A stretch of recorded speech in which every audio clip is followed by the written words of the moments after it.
Merci de préférer ESAE TV pour vous informer. Mesdames et messieurs, bonsoir et bienvenue dans ce journal. Donc voici les titres. Dans le cadre de la célébration de son 30e anniversaire, la Haute Autorité de l'Audiovisuel et de la Communication HAC du Bénin accueille à Cotonou un colloque international sur la régulation des médias à l'ère du numérique et de l'intelligence artificielle. Une quinzaine de pays sont représentés pour partager expériences et perspectives. À suivre en début de cette édition, Ameyi Hueronji, journaliste qui se prononce sur les défis et innovations de l'actuelle mandature.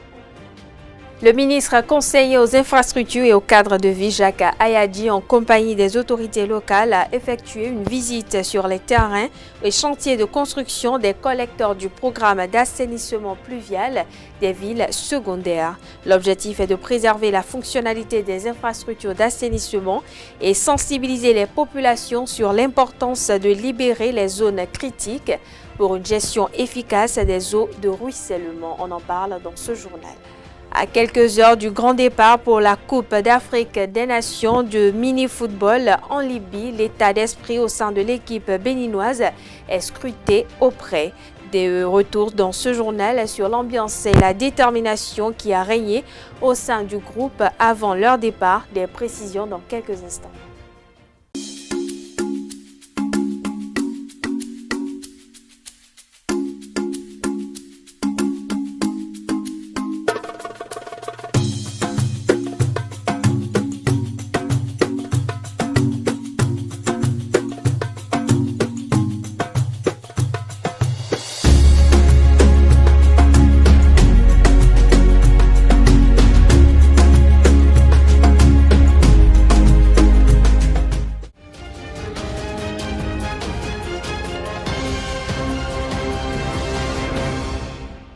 À nouveau, bonsoir. Merci de nous recevoir chez vous avec cette livraison de l'actualité. Dans le cadre de la célébration de son 30e anniversaire, la Haute Autorité de l'Audiovisuel et de la Communication HAC accueille à Cotonou un colloque international sur la régulation des médias et à l'ère du numérique et de l'intelligence artificielle. À l'occasion, une quinzaine de pays sont représentés pour partager expériences et perspectives. L'actuelle mandature, la 7e en cours depuis juillet 2024, fait face aux enjeux du numérique et de l'intelligence artificielle, devenus centraux dans l'environnement médiatique et démocratique. Dans l'élément à suivre, je vous invite à suivre Ameyi Hueronji, journaliste et enseignant qui se prononce sur les défis et innovations. Il s'exprime au micro de Francis Ola Farami et de Nansirine Fatoumbi. La HAC, c'était d'abord une idée de la conférence nationale, une idée à l'époque défendue par nos doyens à nous qui étaient à la conférence nationale. C'est-à-dire qu'il fallait une institution qui incarnait le quatrième pouvoir, comme on le dit, un pouvoir qui n'est pas constitutionnel, mais un pouvoir tout de même, un pouvoir qui est... Certains disent même que c'est le premier pouvoir, le pouvoir de la parole. Alors donc, pour incarner ce pouvoir-là, il fallait une institution, et c'est ce qui avait été défendu à la conférence nationale par nos doyens. Et donc, ça a fini par prendre corps. Cette institution a été créée et elle a été installée. Le premier président, c'était un ancien de la profession, René Doussa, qui était l'un des premiers journalistes et qui était à la conférence nationale aussi. C'était lui le tout premier président. Et puis, il y avait quelques professionnels autour et c'est comme ça que ça a démarré. Et ça a démarré un peu comme sur des chapeaux de roue. Et il y a eu des décisions, il y a eu des actions. Enfin, et puis, de toute manière, c'était l'incarnation du quatrième pouvoir. C'est la première fois qu'il y a eu une institution de ce genre qui incarnait le quatrième pouvoir, le pouvoir de la parole. D'abord, le premier défi, c'était d'installer l'institution. D'installer l'institution et de l'ancrer dans le subconscient des journalistes, pour que les journalistes sachent qu'il y a une institution de ce genre et qui régule la profession. C'était d'abord le premier défi. Donc l'élaboration des tests, l'élaboration de tout ce qui pourrait constituer l'ossature de cette institution-là. Donc c'était, je crois, le premier défi. Et l'autre défi, c'était peut-être comment réguler au mieux pour le bien de la profession. Et bon, donc la régulation, c'était l'innovation, ça n'existait pas avant. Les autorités communales de la ville de Cotonou ont reçu hier jeudi dans les locaux de l'hôtel de ville une délégation de la Société des infrastructures routières et de l'aménagement du territoire, en abrégé SIRAT. Ces derniers ont présenté le visage d'une prochaine mairie déjà en construction pour amendements et appréciations divers. Après cette étape, tous ont mis le cap sur le chantier du prochain siège de la ville de Cotonou. Au sorti de cette visite, le maire de la ville, Luc Setonji Atrokpo, a livré ses premières impressions. Suivons-le ici au micro de Francis Ola Farami. Les impressions sont des impressions de joie. Nous sommes venus visiter le chantier de l'hôtel de ville. Nous avons constaté l'évolution des travaux et je pense que le conseil municipal est très content. Je voudrais saisir l'occasion pour remercier tous les acteurs qui nous ont aidés à être là où nous en sommes aujourd'hui. À commencer par le chef d'État lui-même, à son gouvernement, notamment le ministère du cadre de vie, et puis SIRAT qui assure la maîtrise. Donc tous les acteurs, je voudrais les féliciter. Vous savez très bien qu'aujourd'hui, au Bénin, il faut voir les choses d'une certaine manière. La ville de Cotonou mérite un hôtel de ville digne du nom pour rester dans le cadre de tout ce qui se fait dans le pays aujourd'hui. Je crois que nous avons rêvé grand. Aujourd'hui, nous sommes à la phase de la réalisation. Nous en avons encore pour quelques mois. Je pense que quand les travaux seront finis, les Cotonoises et les Cotonois seront fiers de passer ici, de passer à l'état civil, de passer aux affaires domaniales et d'avoir un hôtel de ville qui répond aux exigences actuelles de tout ce que nous faisons dans le pays. Une fois encore, merci au secrétaire qui a été très regardant sur le projet. Nous avons tenu des réunions où c'est lui-même qui a été présent, comme il sait très bien le faire. Et merci au ministre du cadre de vie aussi qui nous a beaucoup accompagnés. Merci.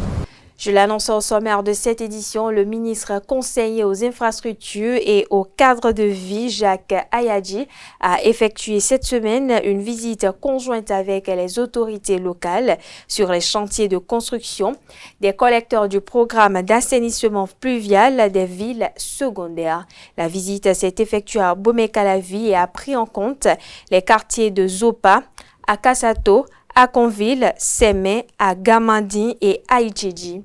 L'objectif de cette descente vise à préserver la fonctionnalité des infrastructures d'assainissement et à sensibiliser les populations sur l'importance de libérer les zones critiques pour une gestion efficace des eaux de ruissellement. Suivez dans cette capsule vidéo le compte rendu de la visite.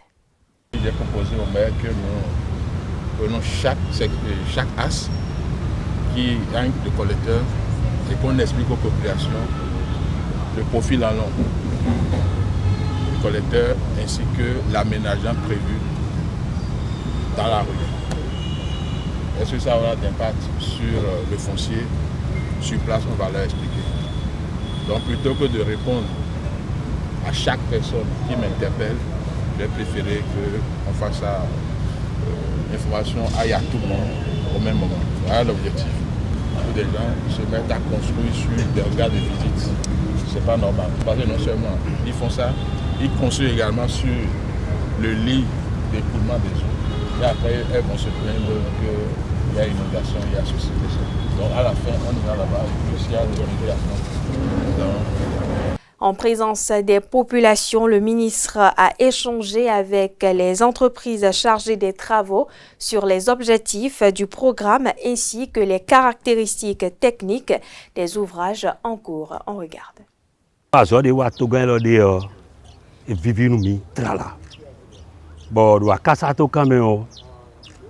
mimo nous kiki bon nous kiki ro di dio nous ka vivre mitra la particulièrement nyo no ministre conseil de to ganwaze dinle o e lo je yeru susi le we ze o doku to ni buro ma na do ache ton jide parce que ministre ni ole di o eze di o ko bla san kakaria mais ye keke ko se po mi bon moro nous na ze kemi e chi do e ku je bo je bureau jonu ye o do bon ye bureau terrain di bo ra so e bo se po mi parce que la casa to fi di on mo mi ko yi me aton do mi yi justice mi yi microfinance bo ayi fofo mi ton ayaji do egbedi bon difficulté mi ton le o e mo o ka noter bi nka moro ye kuro yi bolo damro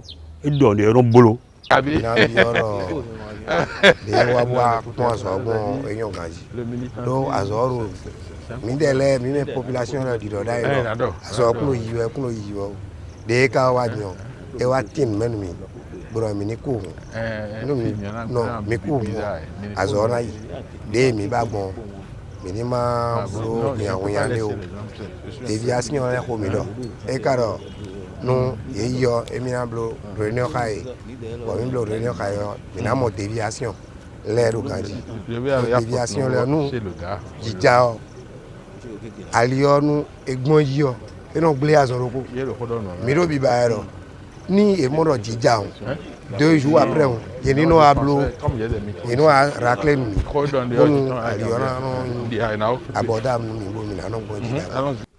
Accompagné du chef d'arrondissement, du délégué et du commissaire de l'arrondissement au niveau du pont du CEG Nokwe, Jacques Ayadji est allé également constater l'occupation illégale des exécutoires d'écoulement des eaux pluviales. Dans le reste de l'actualité, plus de doute, Hugues Komlan Sosokpe est désormais aux arrêts. Le journaliste et activiste béninois Hugues Komlan Sosokpe a été interpellé en Côte d'Ivoire et livré aux autorités béninoises. Selon une source, il aurait reçu une invitation du ministère du numérique de la Côte d'Ivoire pour prendre part à un forum du dit ministère. Présent à Abidjan depuis lundi, le journaliste et activiste béninois est devenu injoignable par ses proches depuis l'après-midi de ce jeudi 10 juillet 2025. En exil depuis de nombreuses années, Hugues Komlan Sosokpe est un journaliste et activiste réputé à travers ses nombreuses publications et scoops diffusés sur sa page Facebook. Pour l'heure, les réels motifs de son arrestation sont encore inconnus. Cependant, son interpellation pourrait être liée au harcèlement par voie électronique, à la diffusion de fausses informations et autres infractions. On poursuit cette édition. Le Parlement béninois a clôturé le mercredi 9 juillet dernier sa première session ordinaire de l'année 2025. Comme il est de coutume, depuis l'installation de la 9e législature, le groupe parlementaire de l'Union progressiste Le Renouveau UPR a fait un point de presse cet après-midi pour faire le bilan de sa participation à l'adoption des textes. L'honorable Jérémy Adomaou livre la quintessence de la déclaration. On regarde. Pendant cette session, nous avons fait 10 séances plénières pendant lesquelles nous avons voté 10 lois. Il s'agit de la loi numéro 2025-10 portant autorisation de ratification de l'accord d'établissement de Global Green Grown Institute, GGI. 2. La loi 2025-11 portant modification de la loi 2024-31 du 2 septembre 2024 relative à la reconnaissance de la nationalité béninoise aux afro-descendants en République du Bénin. 3. La loi numéro 2025-12 portant modification de la loi numéro 2017-08 du 19 juin 2017 portant identification des personnes physiques en République du Bénin. 4. la loi numéro 2025-13 portant autorisation de ratification des protocoles additionnels à la Convention d'Abidjan, signée à Abidjan le 12 juillet 2019 et relatif à la gestion intégrée des zones côtières, à la gestion durable des mangroves, aux normes et standards environnementaux applicables en matière d'exploration et d'exploitation pétrolière et gazière offshore, à la pollution provenant de sources et d'activités terrestres. 5. La loi 2025-14 portant réglementation de la microfinance en République du Bénin. 6. La loi 2025-14 relative à l'entrée, au séjour, à la résidence et à la sortie des étrangers en République du Bénin. 7. La loi 2025-16 portant vision nationale de développement à l'horizon 2060 en République du Bénin. 8. La loi 2025-17 portant modification de la loi numéro 2020-04 du 8 mai 2020 portant régime juridique, fiscal et douanier applicable au projet de pipeline d'exportation Niger-Bénin. 9. La loi 2025-18 modifiant et complétant la loi numéro 2022-09 du 27 juin 2022 portant loi organique sur la Cour constitutionnelle. 10. La loi numéro 2025-19 relative aux associations et fondations en République du Bénin. Dans la même période de référence, 2 résolutions importantes ont été adoptées par l'Assemblée nationale. Il s'agit de la résolution numéro 2025-01 portant création d'une commission d'enquête parlementaire pour le contrôle de la gestion des ressources affectées à la fourniture d'eau et d'électricité aux populations de Parakou. 2. La résolution numéro 2025-02 portant modification du règlement intérieur de l'Assemblée nationale. Cette résolution a intégré, entre autres, des évolutions intervenues dans l'adoption des lois organiques relatives au Conseil économique et social et à la haute autorité de l'audiovisuel et de la communication et la modernisation du fonctionnement de l'Assemblée nationale. Conformément aux dispositions de l'article 145 alinéa 2 de la Constitution, l'Assemblée nationale a également étudié 14 décrets de ratification et de prêts de financement. L'Institut des artisans de justice et de paix Champ d'Oiseau de Cotonou a organisé sa conférence du mois hier jeudi 10 juillet 2025. Le thème de la conférence retenue s'intitule « Souveraineté du pouvoir politique en Afrique entre unité africaine et impuissance des dirigeants africains », lequel thème a été décortiqué par le professeur Nassirou Arifari Bako, ancien ministre des Affaires étrangères et actuel député à l'Assemblée nationale. Le reportage avec Anedo. Souveraineté du pouvoir politique en Afrique entre unité africaine et impuissance des dirigeants africains. C'est sur cette thématique que le professeur Nassirou Arifari Bako a donné sa conférence du 10 juillet. Organisée par l'Institut des artisans de justice et de paix Champ d'Oiseau, IAJPCO, cette conférence a permis au professeur conférencier du jour de développer la thématique en exposant différents aspects. On veut créer l'unité africaine à partir d'instruments dont la conception, l'institutionnalisation n'ont pas été le fait des Africains eux-mêmes. Quand vous prenez les espaces, les territoires des États sont issus du découpage colonial et à la création de l'OIA, on a dit intangibilité des frontières issues de la colonisation. Donc, appropriation de ces frontières. Et nous avons voulu maintenant, à partir de ces frontières, les transcender et créer un autre type d'espace. Après avoir tenté de récupérer des espaces fédéraux coloniaux, et on a dit, retrouvons-nous pour créer. C'est pour cela que je dis, l'unité africaine c'est une utopie. C'est une illusion fonctionnelle. Mais elle mobilise, mais elle produit des effets. Et nous avons des effets. En une heure, Nassirou Arifari Bako, ancien ministre des Affaires étrangères et actuel député à l'Assemblée nationale, a expliqué les notions de souveraineté politique, unité africaine et impuissance des États africains. Riche de savoir, l'exposé a offert à l'assistance le nécessaire pour mieux appréhender des faits entre pays africains et puissances occidentales. Une satisfaction pour le père directeur de l'Institut des artisans de justice et de paix, Chant d'Oiseau, le père Arnaud Éric Aguenounon, qui appelle à la gouvernance réelle des décideurs africains. Le décideur est confronté à des réalités exogènes et des réalités intrinsèques au pouvoir.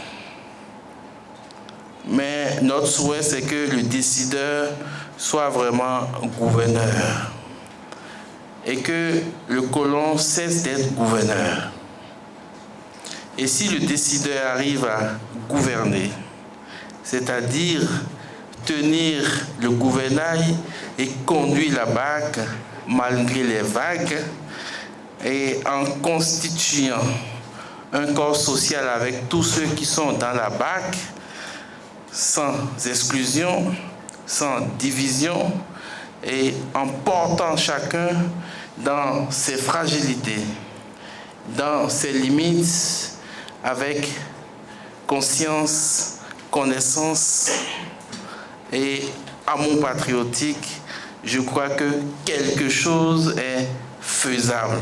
L'IAJPCO réaffirme son engagement d'être un cadre d'éveil et de dialogue inclusif. Le prochain rendez-vous est fixé pour août 2025 pour le débat contradictoire. La chaire UNESCO des droits de la personne humaine et de la démocratie a organisé ce vendredi 11 juillet 2025 une conférence sur le thème « Liberté d'expression dans le champ politique ». Conférencier à cette assise, le père directeur de l'Institut des artisans et de justice et de paix, Chant d'Oiseau de Cotonou, a opiné sur les exigences de la liberté d'expression chez l'acteur politique. Suivons-le au micro de Anel Vianedo. La liberté d'expression de l'acteur politique est une parole d'autorité, de responsable, de leader, de rassembleur ou d'une institution.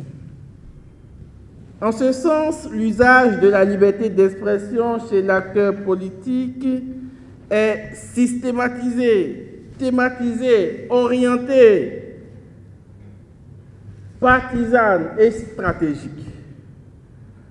Les ivraies de la démagogie, du mensonge, de la manipulation, des demi-vérités, du silence coupable et de la banalisation menacent le champ de la liberté d'expression chez l'acteur politique. Qui est alors l'acteur politique? En politique, un acteur est une personne, un groupe ou une institution qui participe activement à la vie politique et qui a une influence ou est perçu comme ayant une influence systématisée. On systématise l'influence grâce aux lois, grâce aux us et aux coutumes, grâce aux pratiques. Sur les décisions et les événements politiques, il peut s'agir de figures de proue, comme le chef de l'État, les ministres, les députés, mais aussi les partis politiques, les groupes d'intérêt, la société civile, on vient d'écouter Amnesty International, les ONG, les citoyens engagés, les écrivains comme moi. La notion d'acteur politique est large et englobe toute personne ou entité qui participe à la vie politique, que ce soit par des actions directes ou indirectes. L'exercice de la liberté d'expression de l'acteur politique dans le champ politique, l'étendue de l'exercice. Et très souvent dans l'exercice d'un droit, on ne pense pas à l'étendue. Le droit est toujours limité. Et donc, l'expression de la liberté d'expression, parce que liberté d'expression, c'est une expression.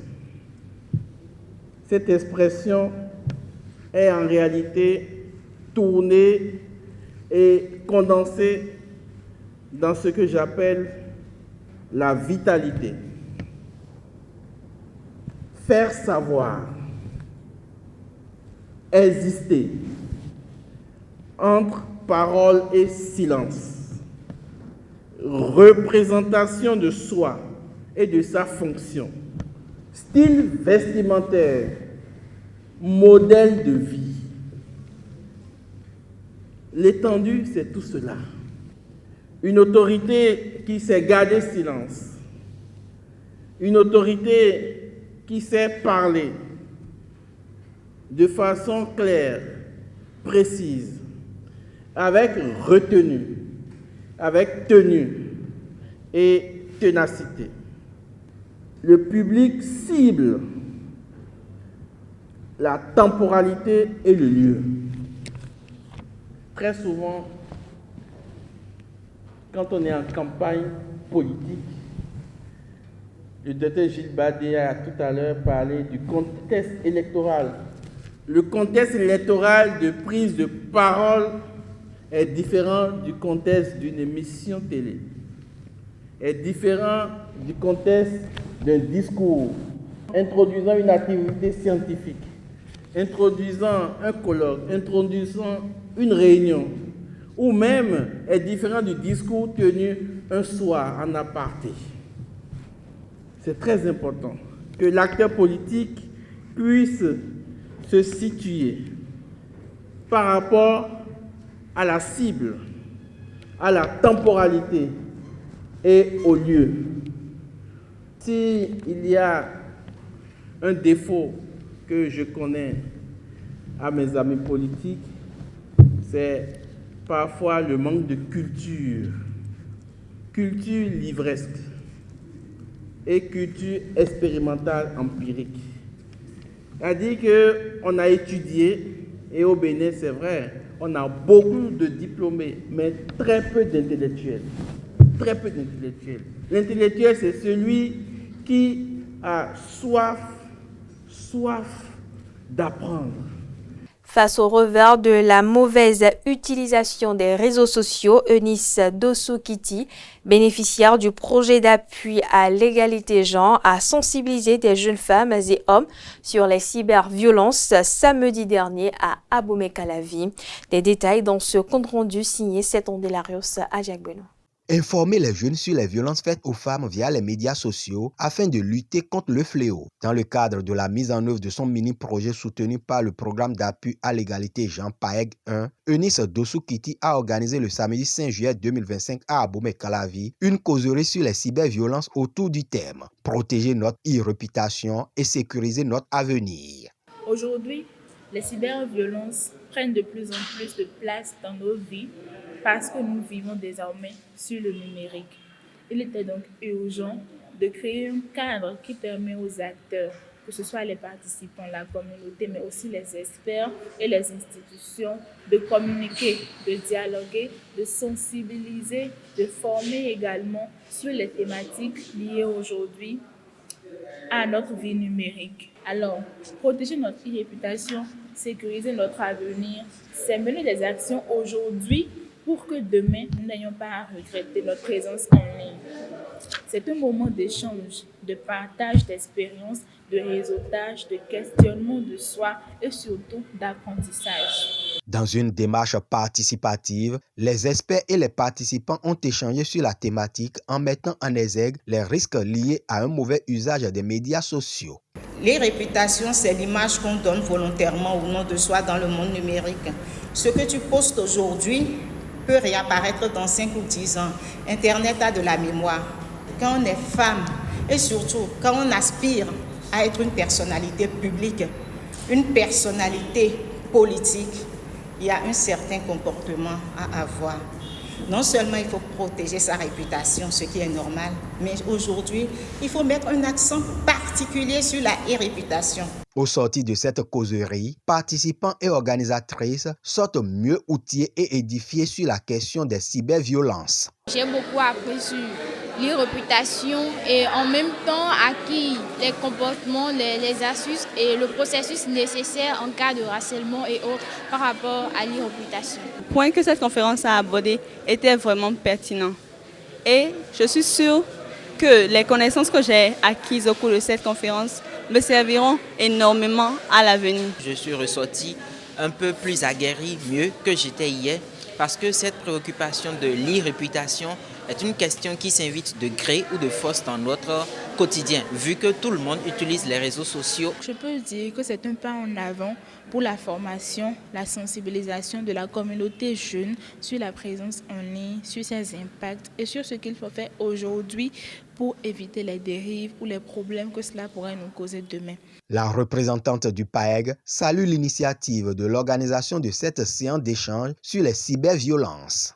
Vous conviendrez avec moi que ce thème est d'importance capitale et d'actualité et est à la fois évocateur.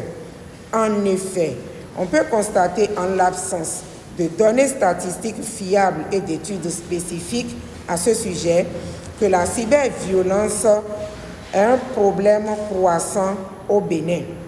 Par ailleurs, pour que les jeunes femmes participent au développement de leur communauté, voire de leur pays, il faut les accompagner à libérer leur plein potentiel et à être les actrices de leur propre protection et de leur sécurité. À travers cette séance de partage d'informations et d'expériences, Eunice Dossou-Kiti a ainsi apporté sa contribution au développement de sa communauté.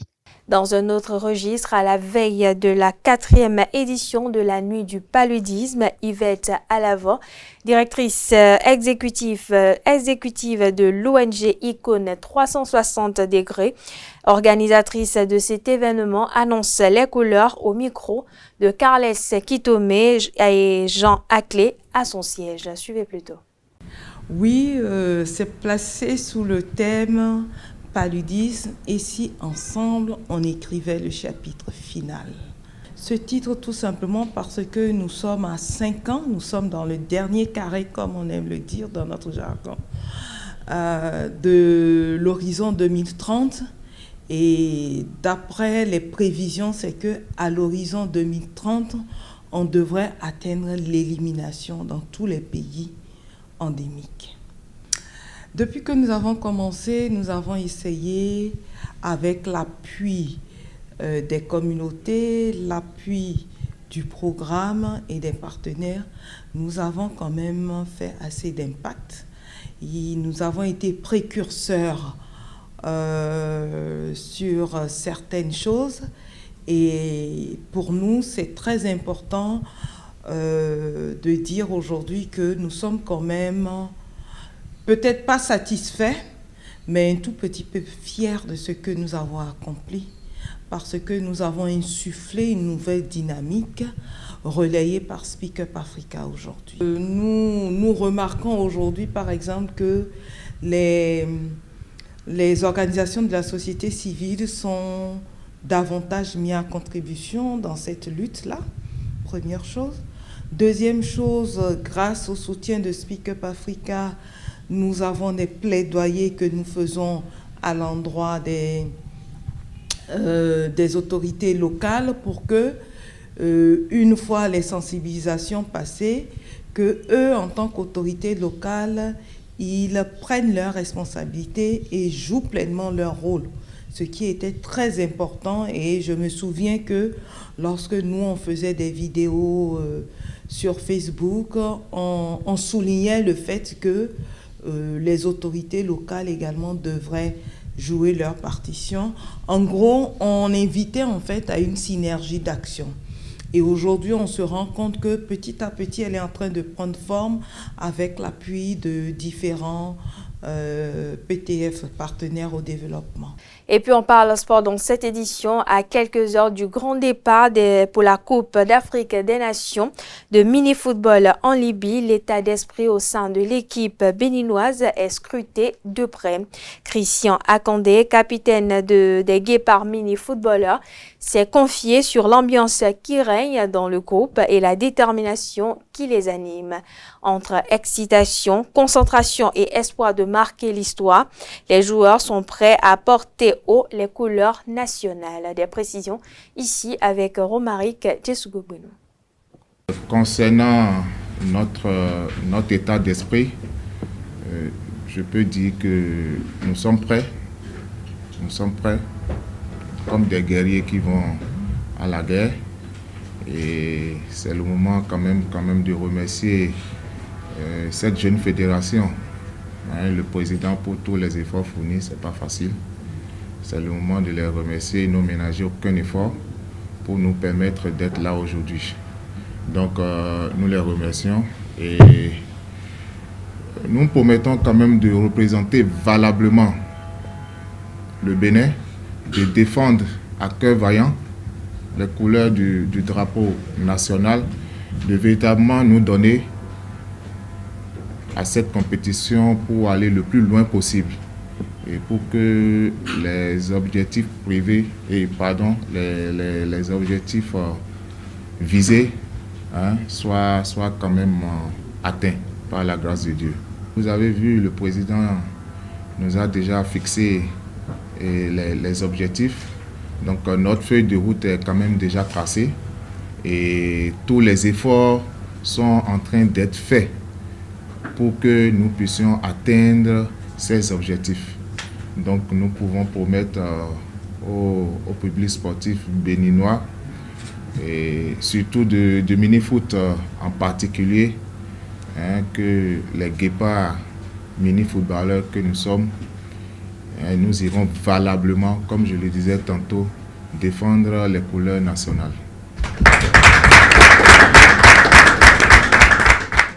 Et puis hors de nos frontières à présent en Côte d'Ivoire, le député malien Mamadou Awa Gassama a été placé sous mandat de dépôt à la maison d'arrêt et de correction d'Abidjan, Maka. Mamadou Awa Gassama a été arrêté début juillet lors d'une visite familiale dans le nord de la Côte d'Ivoire.